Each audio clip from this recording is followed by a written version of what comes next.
आज इस वीडियो में देवशनि एकादशी व्रत की कथा सुनाने जा रही हूँ। सोबू एंड सोनू चैनल में आप सभी का स्वागत है। आषाढ़ मास के शुक्ल पक्ष के एकादशी को देवशनि एकादशी कहा जाता है और आप लोग जानते हैं 2023 में देवशनि एकादशी 29 जून को गुरुवार को है और इस दिन से चातुर्मास का प्रारंभ हो जाता है और इस 4 महीना में कोई मांगलिक कार्य नहीं होता है।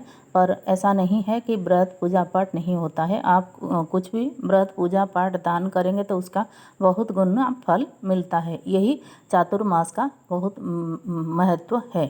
तो आप यदि हैं देवशनि एकादशी का तो आप व्रत कथा जरूर सुनिए और दिन का कोई भी समय में आप सुन सकते हैं।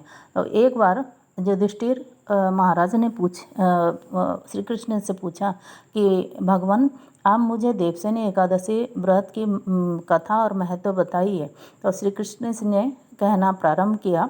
तो हे युधिष्ठिर, एक बार की बात है, एक चक्रवर्ती राजा था। वो बहुत उदार और प्रजा का ध्यान रखने वाला था। उसका नाम मांधाता था और उसके राज्य में प्रजा बहुत सुख समृद्धि से भरपूर थे।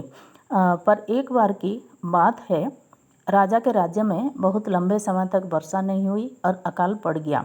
3 साल तक अकाल दूर नहीं हुई। तो राजा भी चिंतित रहने लगा और प्रजा भी बहुत दुखी रहने लगे और प्रजा अपने राजा के पास आकर अपने दुख भरी कहानी सुनाने लगे कि हे राजन, हमारी ये जो दुख आप दूर कर लीजिए। तो राजा को ऐसा लगा कि वो कौन सा पाप किया है जिससे ये राज्य में ऐसा अकाल पड़ा है, क्योंकि वो धर्मपरायण व्यक्ति और धर्मपरायण राजा था। तो इसका निवारण और समस्या का समाधान के लिए वो अपने सेना को लेकर जंगल की ओर चल पड़ा। जंगल की ओर जाकर वो देखा कि एक दिन अंगिरा ऋषि का आश्रम में अंगिरा ऋषि बैठे हुए थे और उन्हें अत्यंत व्याकुल देखकर अंगिरा ऋषि उनसे व्याकुलता का कारण पूछा। राजा ने ऋषि को अपनी परेशानी का विस्तारपूर्वक वर्णन सुनाया। राजा ने ऋषि को बताया कि किस प्रकार उसके खुशहाल राज्य में अचानक अकाल पड़ा और वर्षा भी नहीं हो रही है।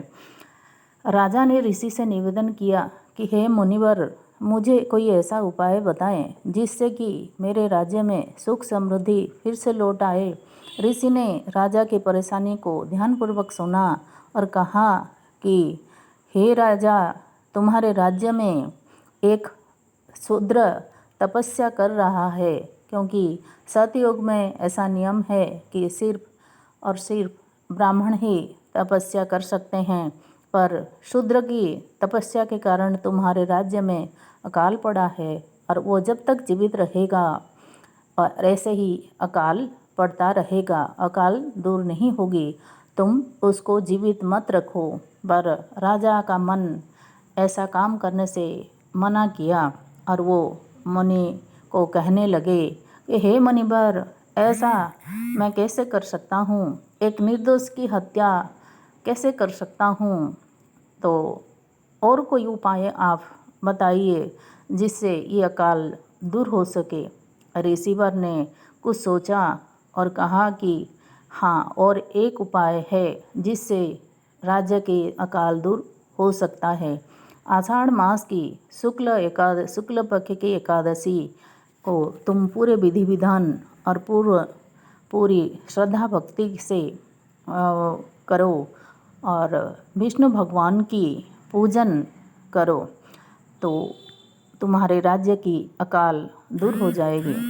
और ऋषि की आज्ञा का पालन करते हुए राजा अपने राज्य में वापस आया और देवशनि एकादशी या फिर पद्मा एकादशी के पूरे विधि विधान से किया, जिससे तुरंत ही उसके राज्य से अकाल दूर हो गया और वर्षा होने लगी और पूरी राज्य के प्रजा के अंदर खुशहाली मच गई। तो ये थी प्रभाव देवशनि एकादशी का।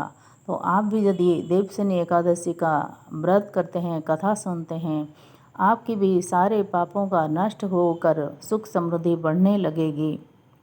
तो जय विष्णु भगवान की जय।